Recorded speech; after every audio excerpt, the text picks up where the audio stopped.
So I have to make a dragon mask, and I'm going to make it pretty quick, so I thought I would share some of the ways that I work very fast. All right, so a mask base that is super simple. I'm using EVA foam because latex takes a long time to dry. This is already dry. I'm doing roughly 2-inch strips, and I want to go about 2 feet with this strip.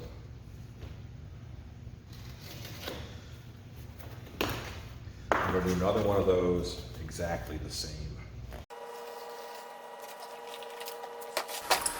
Okay, so this is the easiest way I know of to make a mask base. And it's 2 strips. It's those 2.5-inch strips or so. And one goes around the head that way, and one goes around the head the other way. Now I'm going to make a lower jaw. And you can see I didn't measure anything. I just held it up, like how far out do I want the jaw to go. And then I cut off the width that I need. And I'm putting on the lower jaw first. That's going to tell me how big the upper jaw needs to be. And I'm kind of building from the bottom up a little bit. So now I'm cutting the top jaw out based upon the lower jaw. And I cut that with a swoop because I know I want the right shape there.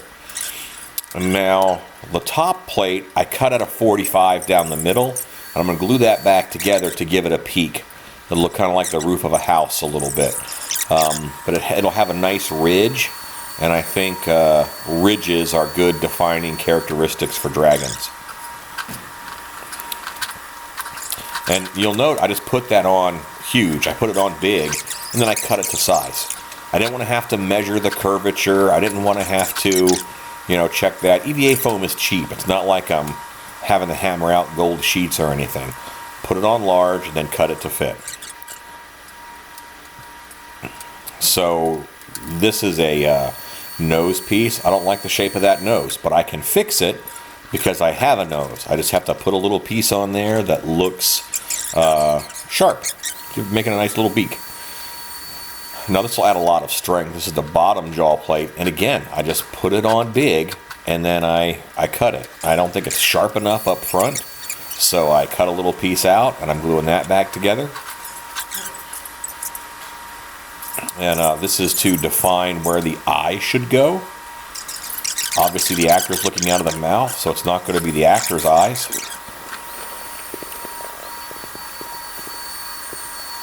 I speed all my contact cement up with the heat gun. And another trick is just don't put too much contact cement on. You want, because the more that's there, the longer it's going to take to dry. So you put on just enough, and a lot of times you'll see me put it on and then scrape some away with another little piece of foam. I'm kind of using that as a squeegee to leave me a nice thin layer. So these are kind of eyelids or eye coverings, more like brow ridges, I guess. And I drew out what I thought one should look like, and then I traced it onto the other one. Finish is better than perfect, especially when you're having to kind of go for speed. Don't beat yourself up over decisions. So this is a very interesting piece here. This is going to take a little bit. So I trace it out. I cut out both of them. But these are fins for the side. And I want them, they're going to have ridges in them. So I'm beveling this in 3 different areas. That means each one of these is going to have 4 pieces that I have to glue together. I'm keeping them laid out the same way I'm going to glue them up. Here's a little bit of a better, closer shot.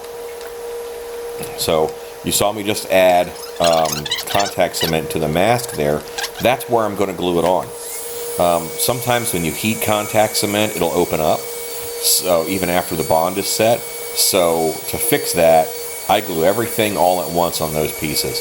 I don't want to have to glue it together and then add glue, heat it up to attach it. And you can see the way I'm putting those together, it was cut at 245s, and that's why it's making ridges. And I've got 2 sides. It looks kind of like a duck's foot. And now, because it was already dry on the mask, I can just do the other side. And here I'm just cutting that, bevel.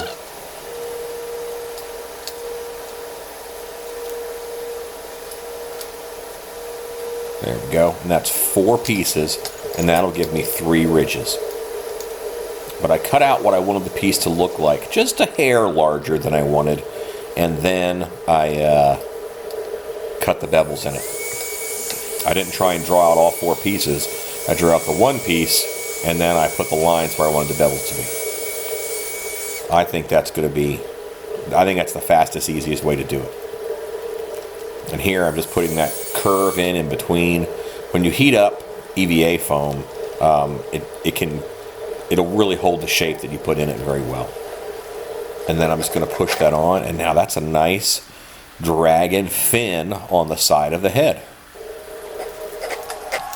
And this piece, the back of the head, I don't think is quite finished enough, and the head isn't quite large enough to go with the rest of the costume that I'm working on. So I draw out the piece that I want, and you saw me just use that piece of foam to test fit for size, and I did it again once I made the shape, and I'm putting a bevel in the center because I still want to maintain that center ridge, and that's going to carry that ridge look all the way back. And now I can glue it on. I'm a little off camera here, but I'll pull it back on here in a second. Oh, and I'm about to try it on. That's kind of always an exciting part for me. Yeah, that looks pretty much like a dragon head. I don't hate it. So I will say that I took 2 hours and 20 minutes to make this whole mask. That's painted and everything. It was over 2 days. I'm trying to limit my activity a little bit because I'm still recovering from a minor surgery. But next is dremeling. I'm dremeling all of this. Again, 2 hours and 20 minutes for this whole build. You know, different steps take different times. I think the dremeling took me like 11 or 12 minutes.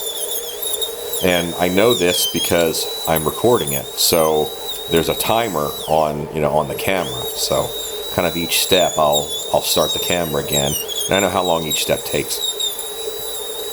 This is a pretty intricate mask. You want to knock off all of those hard corners, and just makes it more organic.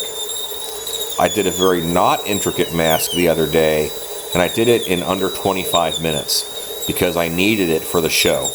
Actor had glasses, needed to wear their glasses, so I made them a Audrey 2 style plant head mask in 25 minutes before the haunt opened. That one I had to paint with airbrush makeup because if I painted it with spray paint, the actor would be smelling spray paint all night. And actors can't handle that.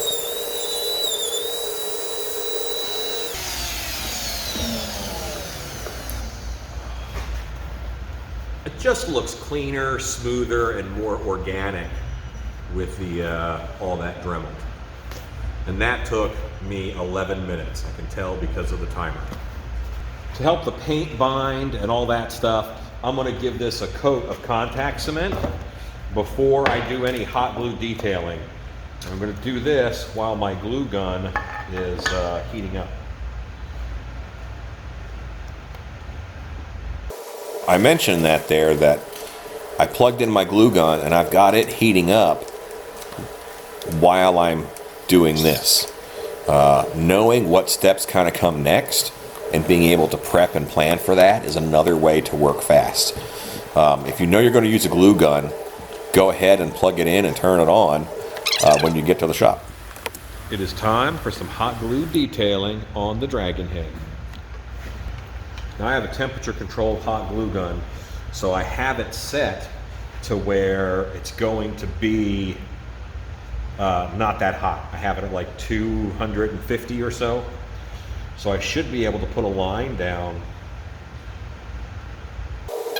and have that line not run, is what I was saying there, or should have said there.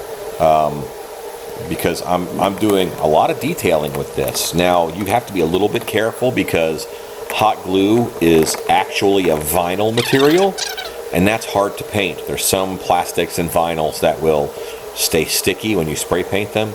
but there's a few tricks around that. It's the propellant that makes it and keeps it sticky, so just mist your paint on and then you're protected.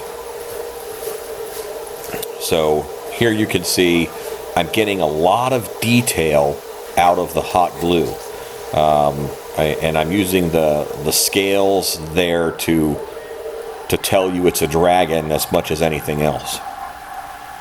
Now, design-wise, I think on the fins I should have done lines back like I did up top, as opposed to scales on the fins, but it works out. And here I'm putting in gums, and the hot glue goes over top of all of my seams. And that way, not only are they glued with contact cement, but they also have hot glue over them, holding it together. So that took 13 and a half minutes. So this, though, now has an interlocking web of plastic holding all of those seams together. So that is where we're at right now. And next, this guy gets painted. I have a whole costume I have to match this head to already, or else I'd probably go a different painting direction with the head. Since it's EVA foam, I can directly paint it with spray paint. Just don't do it the day that someone's going to wear it. Again, I am spray painting this. The colors don't matter. You paint it the way that you want to paint it. I like this kind of almost a jade green. And I'm going to mist it over top and hit some highlights with a UV green. And that's just going to bring that whole thing up quite a bit. So I just have some yellow and some black with a real simple eye. Because you can ruin a mask by having your pupils get misaligned. One of the things to do while you're trying to work fast is assess risk and go with low risk things. So a lot of my creatures I will leave with just a nice white eye with no pupil, no iris in it, because that's easy. If your pupils, your eyes are crossed even a little bit, the monster looks goofy. So far better for me to leave a white or red eye with no detail in it. It's a lower risk. Gonna let that dry. Then I'll do another coat of yellow on the eye. I'll do a coat of white on the teeth. So I get crap sometimes for how white I paint teeth. Most of the work that I do is for haunted houses, and a natural paint job will kind of turn a little bit muddy in dark light. But the white teeth in this case form a visual barrier, so people don't really look through as well to see the actor's face. And in darkness, the teeth will still stand out. All right, I now have a dragon with white teeth and yellow eyes. We'll let that dry, and then I'll do probably the vertical slit in the eye and call him done.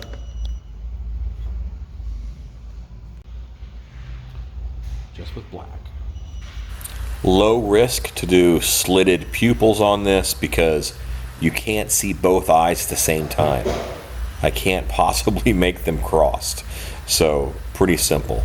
As long as I go from thin up top to thin at the bottom, each individual eye will look fine.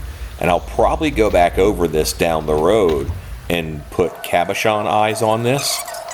But for now, the painted eye is going to work for one night of haunting.